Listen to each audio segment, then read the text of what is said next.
Dear students, अस्सलाम वालेकुम। Asif Mahmood physics के साथ। कल की एक्टिविटी उम्मीद है आपको पसंद आई होगी और आपने उसको परफॉर्म भी किया होगा।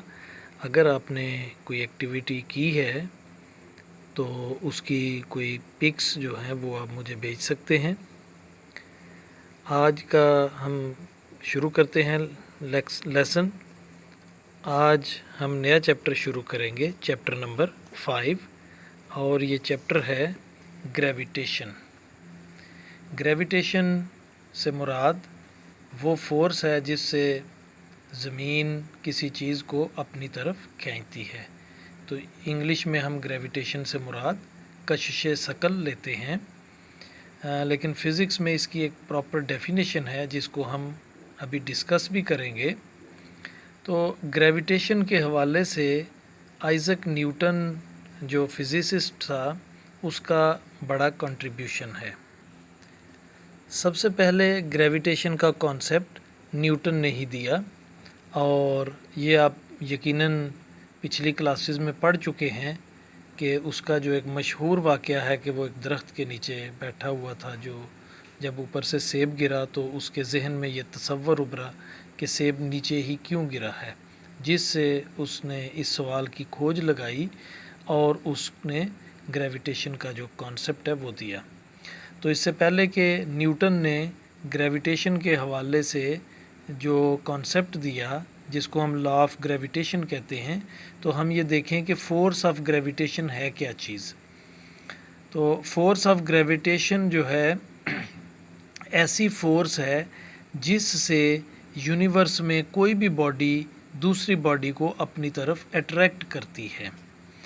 The force due to which every body of the universe attracts every other body. He name this force, यानी न्यूटन ने इसको नाम दिया the force of gravitation, gravitation की फोर्स। तो अभी हम देखते हैं लॉ ऑफ ग्रेविटेशन। तो न्यूटन ने आपने उसके लॉज ऑफ मोशन पढ़े हैं, अभी यहाँ पे उसका लॉ ऑफ ग्रेविटेशन हम देखेंगे। तो न्यूटन ये कहता है every body in the universe attracts every other body, यानी कायनात में हर बॉडी, हर चीज़ दूसरी चीज़ को अट्रैक्ट करती है विद अ फोर्स, एक फोर्स के साथ, which is directly proportional to the product of their masses. तो वो जो फोर्स है वो दोनों बॉडीज़ जो एक दूसरे को अट्रैक्ट करती हैं उनके मैसेज के प्रोडक्ट के डायरेक्टली प्रोपोर्शनल है। ज़रा फ़िक्रा थोड़ा सा लंबा हो गया है, इसको समझने के लिए शायद थोड़ी मुश्किल पेश आ रही है कि हम इसको थोड़ा आसान करते हैं कि वो फोर्स डायरेक्टली प्रोपोर्शनल है अगर हम जो बॉडीज़ हैं उनके मैस ले लें और उन मैसेज को मल्टीप्लाई करें, तो जितना वो मैस बनेगा उसी हिसाब से वो फोर्स होगी। यानी मैस ज़्यादा होगा तो फोर्स ज़्यादा होगी अट्रैक्शन की, और अगर मैस कम होगा तो फोर्स ऑफ अट्रैक्शन जो है यानी ग्रेविटेशनल फोर्स जो है वो भी कम होगी। डायरेक्टली प्रोपोर्शनल का मतलब यही है कि एक वैल्यू के बढ़ने से दूसरी वैल्यू भी बढ़ जाती है, या एक वैल्यू के कम होने से दूसरी वैल्यू भी कम हो जाती है। तो फिर इस फिक्रे को देखते हैं। Force which is directly proportional to the product of their masses, यानी उन बॉडीज़ के मैसेज के प्रोडक्ट के डायरेक्टली प्रोपोर्शनल होती है फोर्स। और नेक्स्ट देखें, and inversely proportional to the square of the distance between their centres. तो उनके सेंटर्स के दरमियान जो डिस्टेंस है उसके स्क्वायर के इनवर्सली प्रोपोर्शनल होती है। इनवर्सली प्रोपोर्शनल वो उसका कॉन्सेप्ट ये है कि एक वैल्यू के बढ़ने से दूसरी वैल्यू कम हो जाए, या एक वैल्यू के कम होने से दूसरी वैल्यू बढ़ जाए। यानी अगर डिस्टेंस बढ़ेगा दोनों बॉडीज़ के सेंटर्स के दरमियान तो फोर्स कम हो जाएगी, और अगर दोनों बॉडीज़ के सेंटर्स के दरमियान डिस्टेंस कम होगा तो फोर्स बढ़ जाएगी। उसको यहाँ पे एक डायग्राम के ज़रिए दिखाया गया है कि ये दो बॉडीज़ हैं, इस बॉडी का मैस है m1 और इस बॉडी का मैस है m2, और ये दोनों का सेंटर है और M1 का सेंटर और M2 का सेंटर, इन दोनों के दरमियान जो डिस्टेंस है वो D है। तो दोनों बॉडीज़ इस एक दूसरे को फोर्स के साथ अट्रैक्ट कर रही हैं। तो ये लॉ कुछ इस तरह से बनेगा, यानी फोर्स जो है ये डायरेक्टली प्रोपोर्शनल है दोनों बॉडीज़ के मैसेज के प्रोडक्ट के, सॉरी ये 2 है।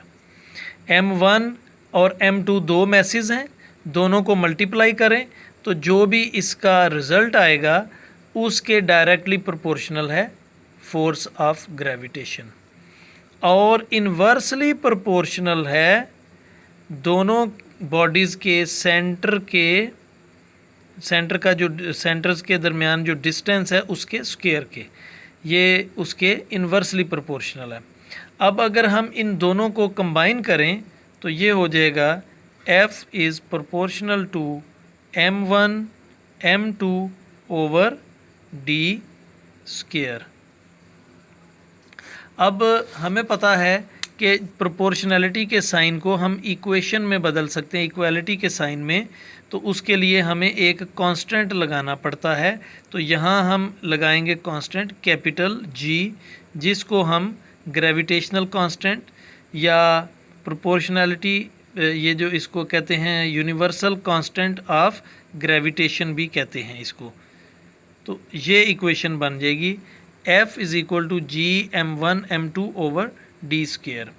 तो इसमें फोर्स जो है force of attraction, G constant है, M1 और M2 मैसेज है दोनों बॉडीज़ के, और D जो है डिस्टेंस है दोनों बॉडीज़ के सेंटर्स के दरमियान, और यहाँ उसका हमने स्क्वायर लिया है लॉ ऑफ ग्रेविटेशन के मुताबिक।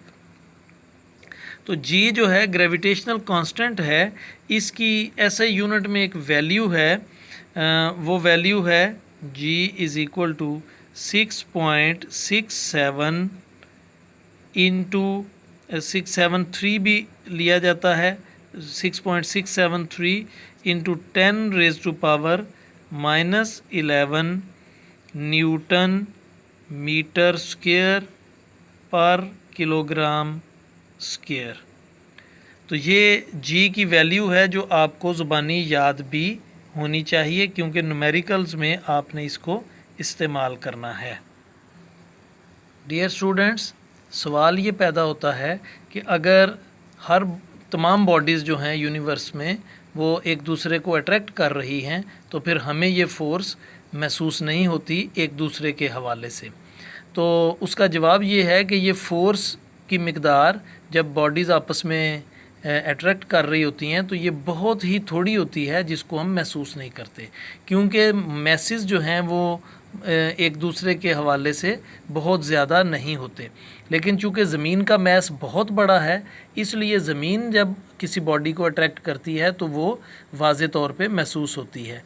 हम कोई भी चीज़ ऊपर फेंकें तो वो वापस ज़मीन की तरफ इसीलिए आ जाती है कि ज़मीन उसको अट्रैक्ट कर रही होती है, और इसी से किसी बॉडी का वेट होता है ज़मीन पर, कि वेट असल में वो फोर्स है जिससे ज़मीन किसी चीज़ को अपने सेंटर की तरफ अट्रैक्ट करती है।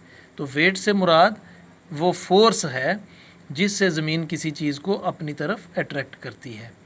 तो डियर स्टूडेंट्स, आज के लिए इतना ही। आज का होमवर्क आपका 2 सवालों पर मुश्तमिल है, एक शॉर्ट और एक लॉन्ग।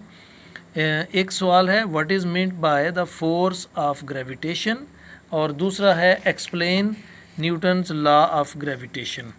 तो ये शॉर्ट आंसर में भी आ सकता है, स्ट्रेट लॉ ऑफ ग्रेविटेशन, तो उसका आंसर तो सिर्फ यही होगा अगर शॉर्ट आंसर में आता है। अगर लॉन्ग में आता है तो लॉ ऑफ ग्रेविटेशन आप यहाँ से लिख के पहले ये लॉ लिखेंगे, फिर उसको एक्सप्लेन करेंगे, और ये डायग्राम भी साथ बनाएं तो बहुत अच्छी बात होगी। और इसको आप यहाँ तक मार्क करेंगे G की वैल्यू तक, इस जगह तक ये सारा ऊपर आप लिखेंगे, सिर्फ ये इक्वेशन का नंबर आप नहीं लिखेंगे। तो यहाँ तक आप इसको मार्क करेंगे। और जो पहला क्वेश्चन है उसका आंसर मैं आपको लिख के पिक उसकी सेंड कर रहा हूँ। अपना ख्याल रखिए। अल्लाह हाफिज़।